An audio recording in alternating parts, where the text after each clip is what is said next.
अब रुख कर लेते हैं उत्तर प्रदेश का राजनीतिक गलियारों का। लोकसभा चुनाव के परिणाम के बाद यूपी की सियासत में हलचल मची हुई है। मुख्यमंत्री योगी आदित्यनाथ ताबड़तोड़ बैठकें कर रहे हैं और बड़े बड़े फैसले भी ले रहे हैं। एक दिन पहले ही योगी आदित्यनाथ ने कैबिनेट की बैठक की और 41 प्रस्तावों पर मुहर लगाई थी। इसके अलावा 2027 के लिए योगी आदित्यनाथ अभी से अपने प्लान पर काम कर रहे हैं। योगी एक्शन में है तो विपक्ष भी अपने बयानों के बाण चला रहा है। चुनाव से पहले अखिलेश यादव कह रहे थे कि यूपी में विपक्षी गठबंधन 80 में से 79 सीटें जीतेगा। अब कांग्रेस के नेता प्रमोद तिवारी का कहना है कि अगर चुनावों में मायावती इंडिया गठबंधन के साथ होती तो यूपी के सभी 80 की 80 सीटें इंडिया गठबंधन जीत जाता।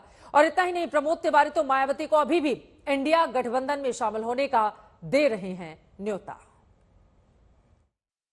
80-0 होता, 80-0 मोदी जी भी हार जाते। बहुत प्रयास किया गया, लेकिन मैं बड़ा सम्मान करता हूं आदरणीय मायावती जी का, तैयार नहीं हुई। उनका हम एकला चलेंगे, चले। 16 सीटें मैं गिन के दिखा सकता हूं। हमारा इंडिया गठबंधन इसलिए हार गया कि उन्होंने या तो एक जाति विशेष के, धर्म विशेष के लोगों को खड़ा किया, वो इतने वोट ले गया कि हम जीत नहीं पाए। तो इसमें अगर देखें आप तो मायावती जी अगर साथ रही होती तो तस्वीर फर्क होती, और उनके न रहने से हम 16 सीटें हारे हैं। ये तो मैं आंकड़े के साथ रख सकता हूं। मेरा सलाह यही है कि अगर भाजपा को वो हराना चाहती है, भाजपा से सचमुच उनको लगता है कि भाजपा हारनी चाहिए, तो उन्हें गठबंधन के साथ आना चाहिए। प्रमोद तिवारी जिन 16 सीटों का जिक्र कर रहे हैं उन सीटों के बारे में आपको जानकारी दे देते हैं। वो सीटें हैं भदोही, मिर्जापुर, बांसगांव, देवरिया, फूलपुर, अकबरपुर, अलीगढ़, अमरोहा, बिजनौर, फर्रुखाबाद, फतेहपुर सीकरी, हरदोई, मेरठ, मिसरिक, शाहजहांपुर और उन्नाव। ये वो सीटें हैं प्रमोद तिवारी जिनका जिक्र कर रहे हैं। इन सीटों पर बीएसपी ने उतने वोट झटक लिए जो हार जीत के अंतर से काफी ज्यादा थे। यानी इन सीटों पर बीएसपी अपना वोट बैंक बचाए रखने में कामयाब रही थी। और अगर इन सीटों पर भी दलित वोट खिसकता तो बीजेपी का आंकड़ा यूपी में 20 से भी नीचे जा सकता था। हालांकि मायावती की पार्टी को एक सीट पर भी जीत हासिल नहीं हुई है, लेकिन उसके बावजूद ये सीटें अपने आप में बेहद महत्वपूर्ण। इसीलिए कांग्रेस को लगता है कि अभी भी अगर मायावती गठबंधन में शामिल हो जाएं तो 2027 में विपक्षी गठबंधन को फायदा होगा। बहरहाल कांग्रेस पहले भी मायावती को इंडिया गठबंधन में शामिल करना चाहती थी, मगर मायावती ने इनकार कर दिया था। अब कांग्रेस फिर से मायावती की ओर निहार रही है। कांग्रेस के ही एक और सांसद तो यहां तक बोल रहे हैं कि मायावती इंडिया गठबंधन के साथ नहीं आई, इसीलिए उनकी पार्टी ने यूपी में एक भी सीट नहीं जीती। कभी बीएसपी में रहे दानिश अली अब कांग्रेस में हैं, उनकी ओर से क्या कुछ कहा गया है, सुनिए।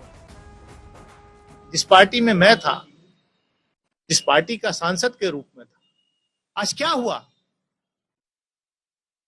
आदरणीय बहन कुमारी मायावती जी की पार्टी का बहुजन समाज क्या हुआ? मेरा झगड़ा क्या था? मेरा झगड़ा नीतियों पर ही था कि हमें जनता के साथ खड़े होना है, हमें सरकार का पिछलग्गू नहीं बनना है।